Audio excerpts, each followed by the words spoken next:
Okay, so in this video, we're talking about variance that we kind of introduced in the previous video, and we're formally defining what variance is. It's actually a measure for the width or range around the mean, right? So if you go back and look at what we saw for n equals 4 and n equals 100, we saw that there is a different spread with different n, right? So we need a measure so as to understand where our random variable x will fall with a higher probability, and that measure is called variance, right? So if x is a random variable on the sample space S, then the variance of x, which is denoted by v of x, or sometimes sigma squared, or sometimes e of delta squared, and I'll come to what delta is in a while. All of these, either of them you can use to denote variance, is nothing but um, a measure of how widely the values of my random variable are distributed around the mean. Right, so the formula for calculating that, and I'm not deriving it, but this will kind of demonstrate an example we look at, which will demonstrate how this falls into place. And if you look at it, we're looking at each value of the random variable minus the expected value of that and squaring them, right? Times the probability for each of those random variables, right? We can also show that at the times we can calculate variance using this formula directly, and this can be shown to be derived from here, right? So if you expand this, we can show that this is actually exactly equal to this, right? So the variance of some random variable x is the expectation of x squared minus the expectation of x whole squared. Okay, so let's look at the example and apply the definition of variance. So we're looking at the sum of the roll of two dice, right? And we have seen this example before, so I know that the sum of the expectation of the expected value for the sum of roll of two dice is 7. So this is already known to us, right? And we are interested in calculating the variance for this problem, right? So one way of doing that is to list out all possible values of x, and I'm introducing something called delta. This is also called deviation, right? So I'm introducing this delta here, and then the probability distribution function for x, right? So the possible values for x are 2, 3, 4, and so on, 5, maybe 6, 7, just to demonstrate what deviations are, up to 12, right? And for each of these, I know the probability values. We've done that before, so I'm not going into the details of that, but this is 2 over 36, 4 over 36, and so on, up to 1 over 36, right? So I know the P of x's. Now, what is this delta? This delta, or this deviation, is essentially giving me this x minus the expectation of x, right? Sometimes this is also denoted by mu, or it's also called the average. It's up to us. I'm using e of x, right? So I know e of x is 7. So I can calculate 2 minus 7, which is minus 5. I can calculate 3 minus 7, which is minus 4, minus 3, minus 2, and so on. So essentially this is going to be 0. And then we'll have like positive values until here, right? So this is going to be 12 minus 7, which is positive 5, right? So all this is there. If we look at these deviations here, right? And let's say I'm interested in calculating the expected value for this deviation, right? So the expected value for this deviation, if we are actually getting the absolute values, is going to be 0, because we are summing up these values, and we have like all the possible positives from minus 5 to plus 5, and each one will cancel each other out, right? So in this situation, we are not calculating the expected value for deviations, but rather we are interested in the magnitude of these deviations in whichever direction they take, right?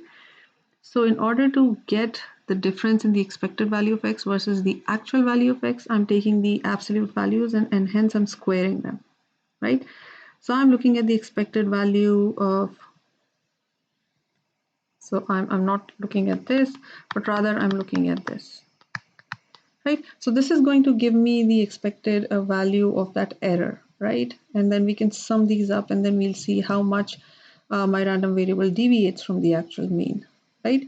So in order to calculate, so our goal was to calculate the variance for x, and then I'm going to substitute all the values in this formula. So I'm just repeating the formula that we saw in the previous slide, is x of s minus the expected value of x whole squared times px of x, right?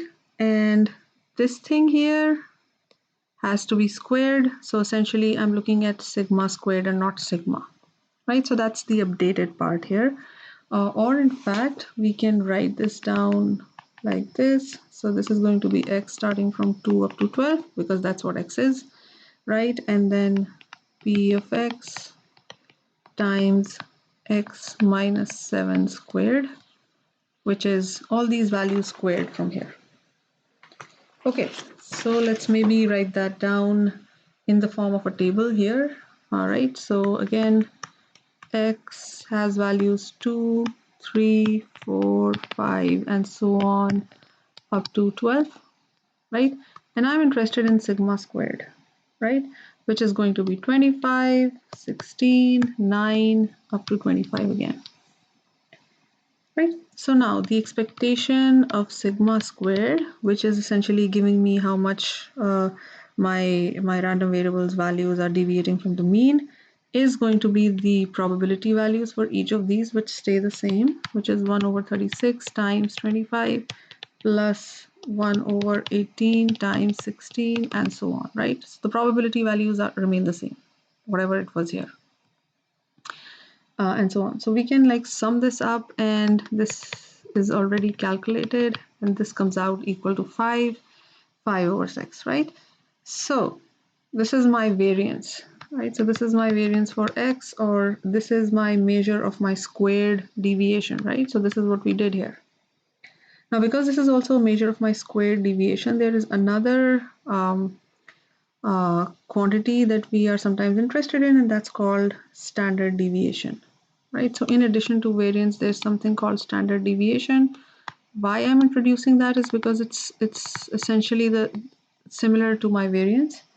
So standard deviation is the size of my deviation, and it is given by the square root of variance. So nothing else we need to do. Once we've calculated the variance, I can calculate standard deviation, usually denoted by sigma or SD. I'm okay with either one of them, and this is equal to V of X, right? So for example, for the sum of the roll of 2 dice, because I know my variance, I can easily calculate my standard deviation, which is going to be square root of 5 over 6, right? Which comes nearly equal to 2.52. Right, so why is it significant? It's significant because it quantifies the size of my deviation from the mean.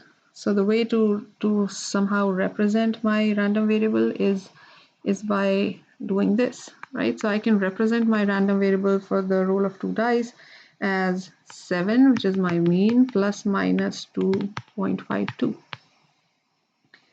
Right? So essentially my standard deviation is quantifying the size of my deviation from the mean.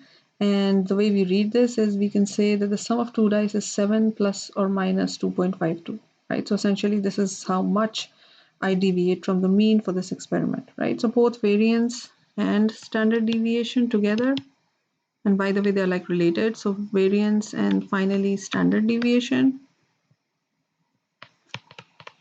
gives me or quantifies the size of my deviation. It quantifies the exact measure of my deviation from the mean, right? Okay.